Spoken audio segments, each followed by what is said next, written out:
নাম তার ইয়াসিন। ঢাকা শহরের এক ব্যস্ত গলিতে বেড়ে ওঠা এই তরুণটির জীবন ছিল ধোঁয়াশার মতো। নামাজে অনিয়ম, কুরআনের প্রতি দূরত্ব আর এক ধরনের গর্ব যে সে মডার্ন, সব মিলিয়ে আল্লাহর কাছে তার ফিরে আসার রাস্তা বহু দূরের ছিল।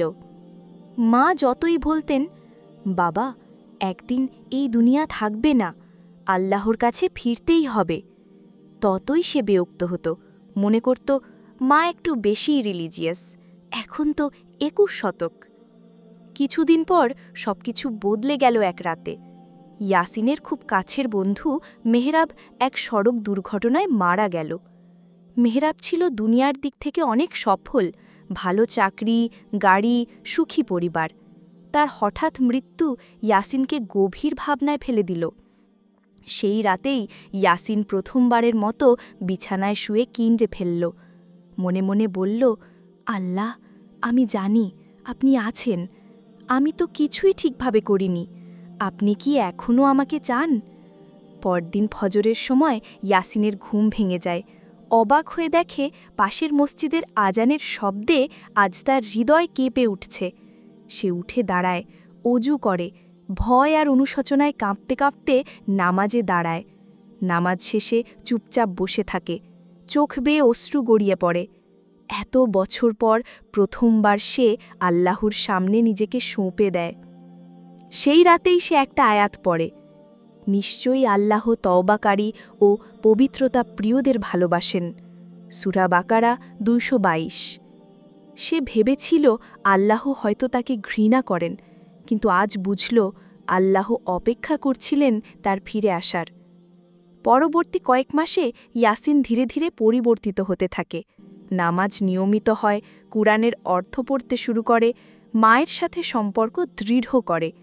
একদিন বাসার ছাদে বসে মাকে জড়িয়ে ধরে বলে, মা, আমি অনেক দেরি করে ফেলেছি। মা কাঁদতে কাঁদতে বলে, না বাবা, আল্লাহ কখনো দেরি বলেন না, তিনি সবসময় অপেক্ষায় থাকেন। তুমি ফিরে এসেছ, এটাই সবচেয়ে বড় দোয়ার ফল। ইয়াসিন একদিন হাদিসে পড়ল, যখন আল্লাহ কোনো বান্দাকে ভালোবাসেন, তখন তিনি জিব্রাইল আলাইহিসসালামকে ডেকে বলেন, আমি অমুক বান্দাকে ভালোবাসি, তুমিও তাকে ভালোবাসো।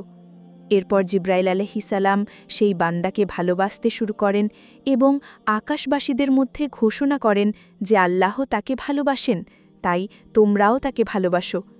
এরপর আকাশবাসী অর্থাৎ ফেরেশতারা তাকে ভালোবাসতে শুরু করেন এবং পৃথিবীতেও তার জন্য ভালোবাসা সৃষ্টি হয়।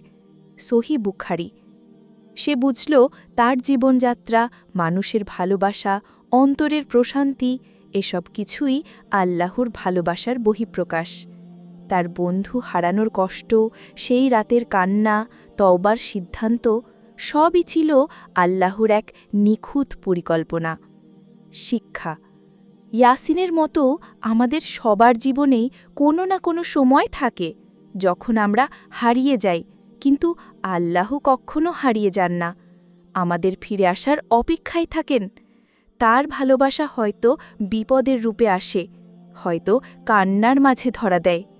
শুধু দরকার হৃদয় খোলা রাখা, একটু ফিরে তাকানো, কারণ আল্লাহ কখনোই তার প্রিয় বান্দাদের ছেড়ে দেন না।